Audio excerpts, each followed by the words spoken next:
दो राज्यों के चुनाव के तारीखों का ऐलान होने के साथ जो मचा घमासान देश के अंदर, यह इस पर विचार बहुत जरूरी है, सोचना बहुत जरूरी है, इस पर विश्लेषण बहुत जरूरी है।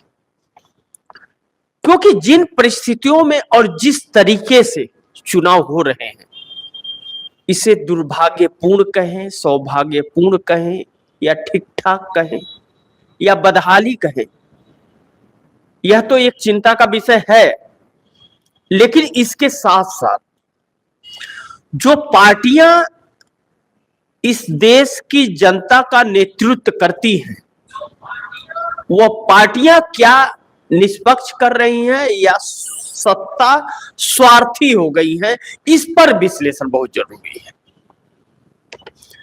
क्योंकि जो तोड़फोड़ की राजनीति है या हरियाणा में जो घटनाएं घटी, यह दुर्भाग्यपूर्ण थी कि जनता के जनादेश का दुरुपयोग किया गया, उसे अपमान किया गया, उसको यह दिखाने की कोशिश की गई कि आप हमारे मुताबिक चलो, और वरना हम जानते हैं कैसे चुनाव जीता जाता है।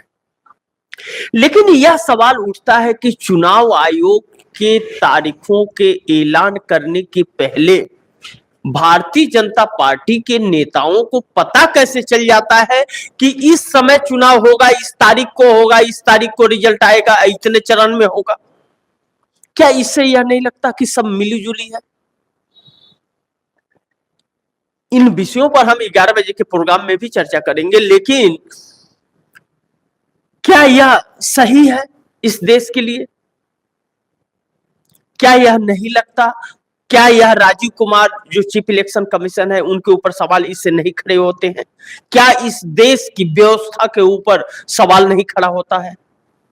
और अगर होता है खड़ा, तो फिर यह शुभ संकेत नहीं है। इसका मतलब विपक्ष जो आरोप चुनाव आयोग पर या सरकार पर लगा रही है, वह सही है, इससे यह साबित होता है। लेकिन अब मुश्किलें राजीव कुमार की बढ़ने वाली है, वो भी इस कदर जिस कदर राजीव कुमार ने सोचा भी नहीं होगा। क्योंकि अब सुप्रीम कोर्ट से वह बच नहीं पाएंगे जैसे हालात बन गए हैं। लेकिन इसी बीच बिहार के 4 विधानसभा सीटों पर भी उपचुनाव के जब ऐलान होते हैं, तो वहां के सीएम नीतीश कुमार और डिप्टी सीएम सम्राट चौधरी भी सदमे में आ जाते हैं। क्यों भाई? इस चुनाव होने का मतलब यह है कि बिहार का चुनाव अब 2025 के नवंबर में ही होगा। 2025 के नवंबर में ही होगा। दिल्ली चुनाव के साथ, दिल्ली के विधानसभा चुनाव के साथ बिहार का चुनाव अब कतई नहीं होगा। इससे यह साफ साबित हो गया। क्योंकि चुनाव हो रहा है, उसके 6 महीने के बाद ही कुछ होगा, और तब तक आ जाएगा बिहार विधानसभा का। अब ऐसे में नीतीश कुमार हक्के बक्के से रह गए। सम्राट चौधरी को दिल्ली बुलाया गया था, मंथन हुआ था कि चुनाव कराएंगे। अब यह 4 सीट बिहार के उपचुनाव के, यह एक ऐसा सदमा दे रहा है, अगर इन 4 सीटों को हार गई एनडीए गठबंधन, तो 2025 के लिए यह शुभ संकेत नहीं होगा। नीतीश कुमार चाहते थे कि जनाधार गिर रहा है, चुनाव समय से पहले हो जाए ताकि बिहार के अंदर सत्ता आ सके। लेकिन वह सत्ता बेदखल करने के लिए भाजपा ने सारी रणनीति बना दी। नीतीश कुमार न घर के होंगे न खाट के। और कहते हैं ना, आप दूसरों के लिए जब गड्ढा खोदोगे तो आपके लिए ऊपर वाला कुआं तैयार रखता है। नीतीश कुमार के साथ यह हो रहा है। नीतीश कुमार इंडिया गठबंधन छोड़ के जो गए, जिस लालच में, कुछ हासिल नहीं हुआ, लेकिन पतन शुरू हो गया। इस चीज से इंकार नहीं कर सकते। जो नेता जेडीयू में बहुत खास थे नीतीश कुमार के, आज वह जानी दुश्मन बन गए। आज वही नेता पार्टी को तोड़ने के लिए तत्पर है। और नीतीश कुमार की क्या है मजबूरी कि आज भी उस संगठन में वैसे ही पड़े हुए हैं जैसे गए थे। कुछ भी नहीं कर पा रहे हैं, हिल नहीं पा रहे, डुल नहीं पा रहे हैं। क्या इसका मतलब यह समझे कि नीतीश कुमार के 12 सांसद उनके साथ खड़े नहीं है? और अगर नहीं है खड़े, यही वजह हो सकता है कि वह ना जाए। नहीं तो नीतीश कुमार के ऊपर आज तक एक एफआईआर तक नहीं है। और नीतीश कुमार कृषि भ्रष्टाचार में अभी तक सम्मिलित नहीं है। नीतीश कुमार का एक ही बेटा, वह राजनीति से दूर रहता है, राजनीति में आना ही नहीं चाहता, वह साफ इनकार कर दिया है उसने। तो नीतीश कुमार की और क्या मजबूरी हो सकती है? यानी कि नीतीश कुमार की राजनीतिक एंडिंग, इसे कह सकते हैं आप कि राजनीतिक एंडिंग बहुत बुरी होने वाली है। और अंतिम क्षण में उन्हीं के पार्टी के लोग उनको निकाल करके बाहर फेंकने वाले हैं। इसीलिए दो धारा। लेकिन जेडीयू के अंदर बहुत बड़ी टूट की संभावनाएं भी दिखाई जा रही है अगर नीतीश कुमार ने समय रहते नहीं चेता। क्योंकि एक धारा है जो इंडिया गठबंधन से प्रेरित है, वह इंडिया गठबंधन की तरफ जाना चाह रहा है।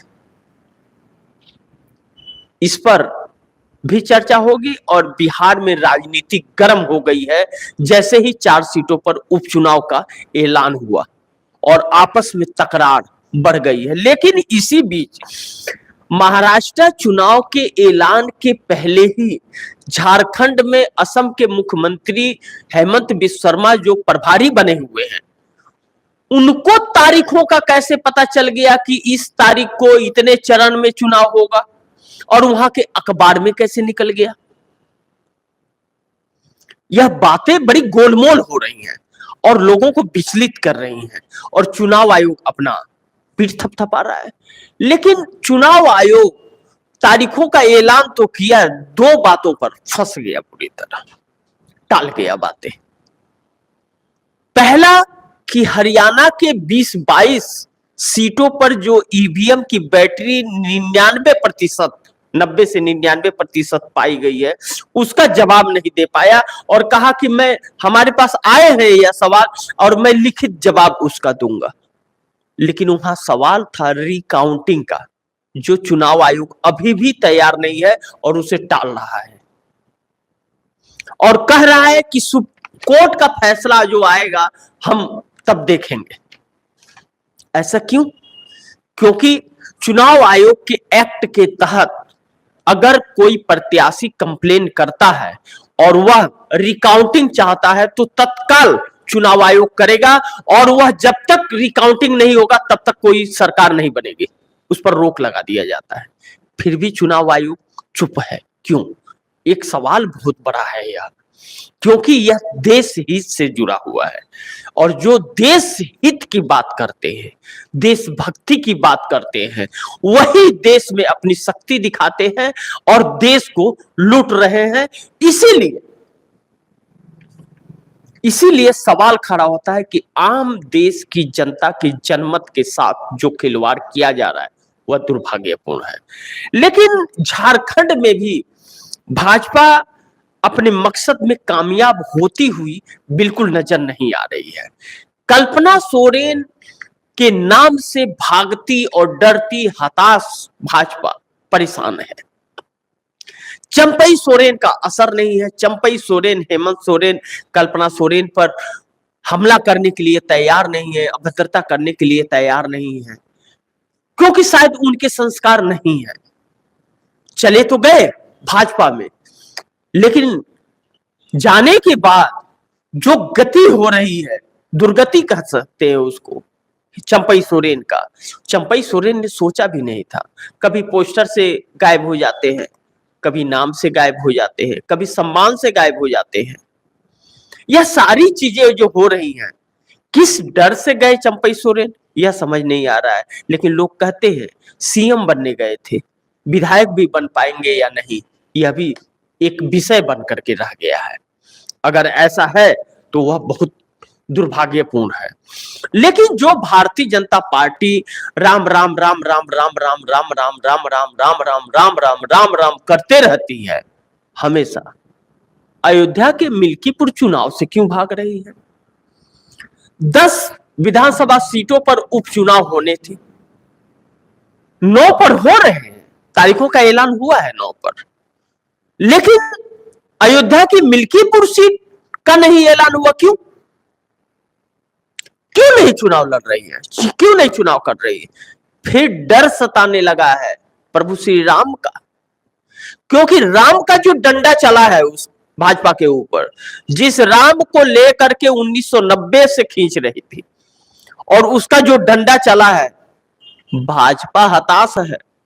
राम ने भी डंडा चलाया, अयोध्या का उद्घाटन किसी काम न आया, और अयोध्या के आसपास की सभी सीटें हार गई भाजपा। अब यह डर सता रहा है कि हर धार्मिक स्थलों पर भाजपा हार रही है, इसका चुनाव नहीं कराया गया कि मिल्कीपुर सीट का अकेले एक बार फिर बाद में चुनाव कराया जाएगा। अगर यह चीज है तो यह दुर्भाग्यपूर्ण है। समाजवादी पार्टी के अवधेश प्रसाद मिल्कीपुर सीट से विधायक थे, लेकिन वह अयोध्या से सांसद चुने गए। भाजपा का प्रत्याशी हार गया और समाजवादी पार्टी इंडिया गठबंधन का प्रत्याशी जीता।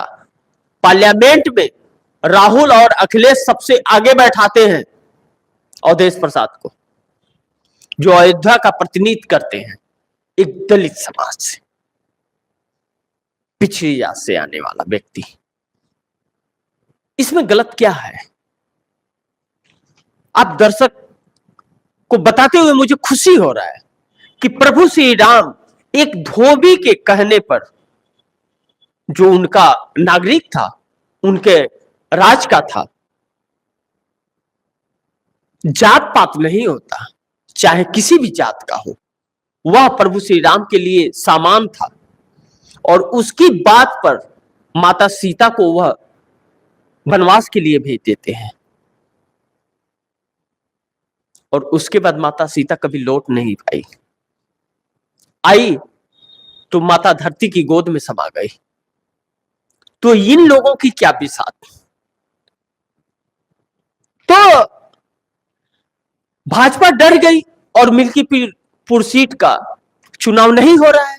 फिर कब होगा, आने वाला समय बताएगा। लेकिन इसी बीच जो बिहार में जेडीयू और बीजेपी के बीच जो तकरार बढ़ रहा है, और गिरिराज सिंह भी जिस तरह से बड़बोले हैं, थोड़ा भाजपा के हैं,